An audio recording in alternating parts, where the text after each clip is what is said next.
गीत की प्रस्तुति है। कहना है मास्टर साहब कैसे,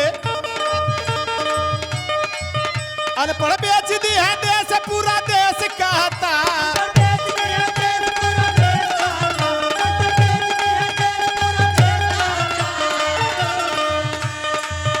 अनपढ़ बेच दी है देश पूरा देश कहता, हाँ देश कहता, सीएम बनिया अखिलेश परदेश कहता, सीएम बनिया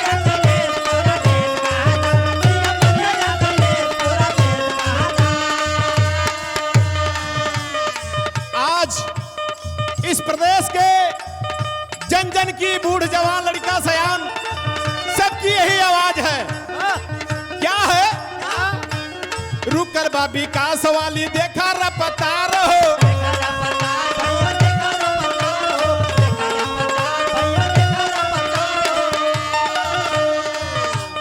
गरीब किसान सब पीटन बकपार हो,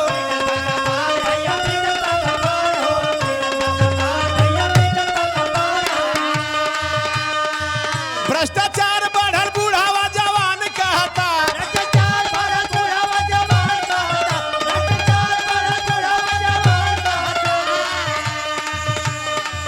भ्रष्टाचार बढ़ल बुढ़ावा जवान कहता, हाँ जवान कहता, सीएम बढ़िया अखिलेश परदेश कहता, सीएम बढ़िया अखिलेश।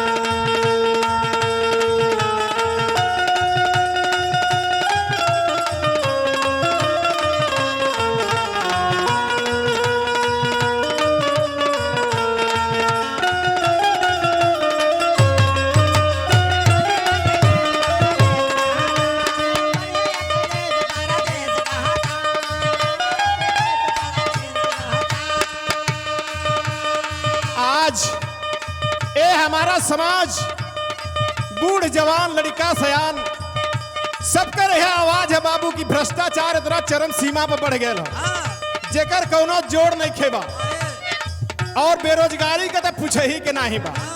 कहना है कैसे, बढ़ल बेरोजगारी जाता देखा परदेश में,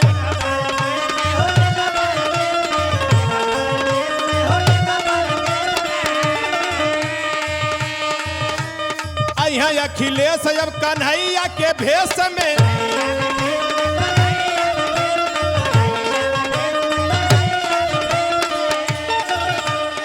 रविंदर ललता कहे सारा समाज कहता,